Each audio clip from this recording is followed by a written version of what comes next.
Hai guys, kali ini aku mau berbagi tutorial dari petani kreatif bagaimana cara membuat ramuan dahsyat agar tanaman yang kita punya lekas berbuah dengan lebat. Tentu saja kita memerlukan racikan-racikan khusus yang sangat ampuh untuk melebatkan buah. Yuk langsung saja kita siapkan dan jangan lupa tonton sampai habis ya. Ramuan ini berfungsi untuk semua tanaman ya. Jadi bisa tanaman buah, buah nangka, buah pepaya, buah mangga, rambutan, dan bahkan yang bukan berbuah juga bisa. Dan mujarabnya, ramuan tersebut itu hanya dengan 3 bahan saja yang mudah didapat di rumah kita sendiri loh lur. Ikuti terus yo tutorial dari aku sampai selesai, biar nanti paham bagaimana cara pembuatan racikan dahsyat tersebut. Video ini tuh berfungsi untuk memaksa tanaman ya. Seperti tanaman ini masih kuntet ya, tapi sudah berbuah. Tidak sulit cara mengaplikasikannya. Coba dilihat, pohon nangka ini baru memiliki batang yang sekian, tapi dia sudah mampu berfokus terhadap pembuahannya. Wah, luar biasa. Caranya tuh sangat mudah banget, yaitu kita tinggal menyiramkan di areal sekitar akar. Bahkan tidak hanya buah-buahan, ini tuh pun dapat digunakan untuk tanaman jenis sayuran seperti cabai umpamanya, kita juga tinggal menyiramkan di sekitar areal akar. Nah, karena kebetulan ini cabaiku ini tumbuh di bebatuan, tapi dengan sangat mujarab dan sangat ajaib sekali, dia dapat membuahkan buah yang menurutku ini lumayan banyak ini lur. Ini masih masa pertumbuhan. Nah, tutorial dari petani kreatif ini bukan tutorial abal-abal. Langsung aja kita membuatnya lur. Apa aja bahan-bahan yang harus kita persiapkan? Yang pertama itu adalah cucian air beras. Ini hanya sebagai perbandingan aja ya lur. Nanti bisa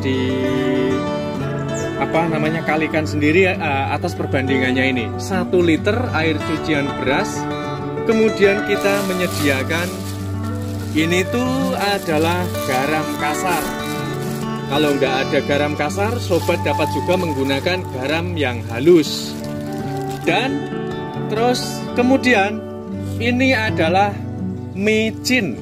Micin ini bisa dari miwon ataupun bisa dari sasa. Yuk langsung aja kita buat. Sebagai perbandingan, langsung saja kita lakukan pembuatan racikannya. Ini air cucian beras. Air cucian beras ini sudah difermentasi atau didiamkan selama kurang lebih 3 hari lamanya. Kemudian langkah berikut, langsung saja kita masukkan garam kasarnya. Nanti untuk sobat-sobat kalau masih penasaran manfaat dari garam dan micin ya, untuk pupuk nanti bisa melihat sendiri di sana di artikelnya ya yang ada di website sobat-sobat semua. Jadi nanti nggak ragu lagi di dalam melakukan satu tutorial ini. Oke, langsung saja nih kita masukkan 2 sendok teh ya garam kasar. Nggak usah terlalu penuh-penuh, seperlunya saja ya. Oke, kemudian langsung kita lakukan pengadukan. Pastikan bahwa ini tuh dapat merata ya. Jangan sampai nanti ada pada endapan yang masih tertinggal. Sedangkan perbandingan jikalau tidak menggunakan garam kasar, maka sebaiknya dikasih penambahan sedikit ya. Ya menurut sebuah keyakinan sobat aja. Dan selanjutnya kita ambil ini micin ya.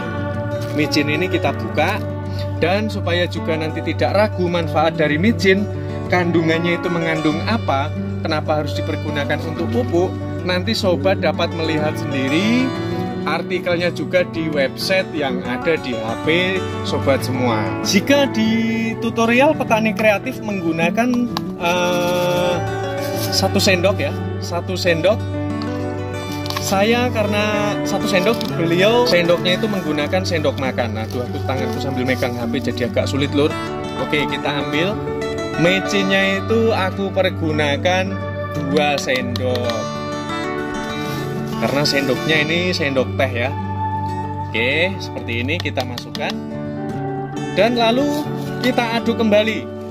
Pastikan jangan sampai ada yang tertinggal endapan di bawahnya ya lur ya. Setelah seperti ini, langkah dari tutorial petani kreatif, ramuan tersebut itu kita harus taruh terlebih dahulu. Jangan langsung diaplikasikan pada tanaman kurang lebih selama 3 hari pula. Jadi buat sobat-sobat yang masih ragu, dengan tutorial ini dapat melihat sendiri ya. Nanti dibaca-baca di sana. Dan kita tidak perlu menambahkan bahan-bahan lain. Seperti ini kita taruh terlebih dahulu, kita tutup rapat kurang lebih selama 3 hari baru nanti kita aplikasikan.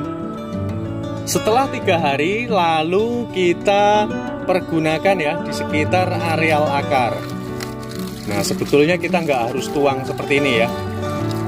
Cuma karena aku tuh nanti nggak mau aku habiskan ini untuk stok tanamanku yang lain, besok-besoknya nggak akan aku habiskan, makanya ini aku tuang ke dalam botol. Jadi buat sobat-sobat kalau mau ngetok ya pupuk cair ini, itu juga dapat memasukkan ke botol seperti aku ini. Jadi kita tidak butuh menggunakan semprotan.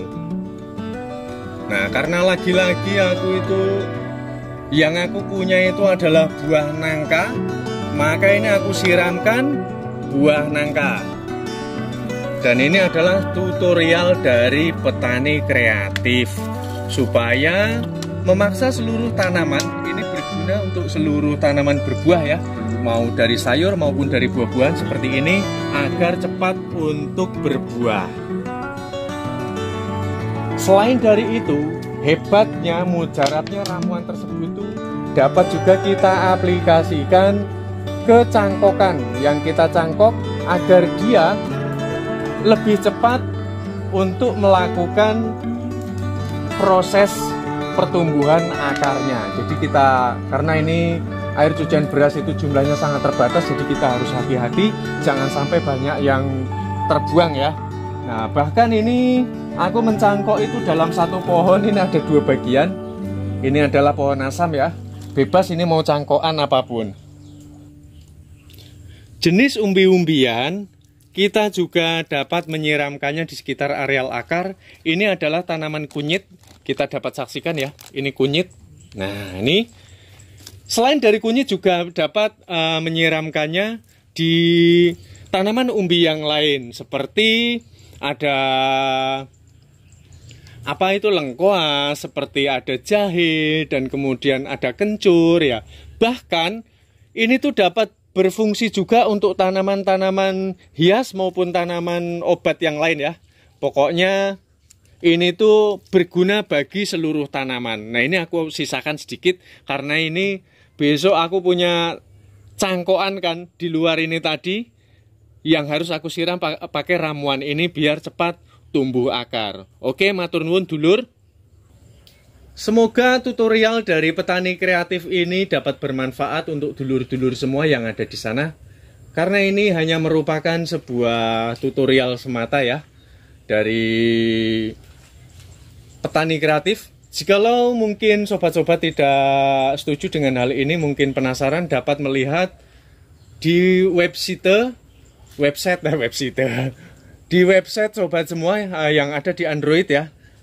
Manfaat dari micin, terus kemudian garam dan air cucian beras. Air cucian beras itu jelas semuanya setuju bahwa air cucian beras itu banyak mengandung organik ya, di atas 20%. Oke, matur nuwun dulur, kita jumpa pada konten selanjutnya.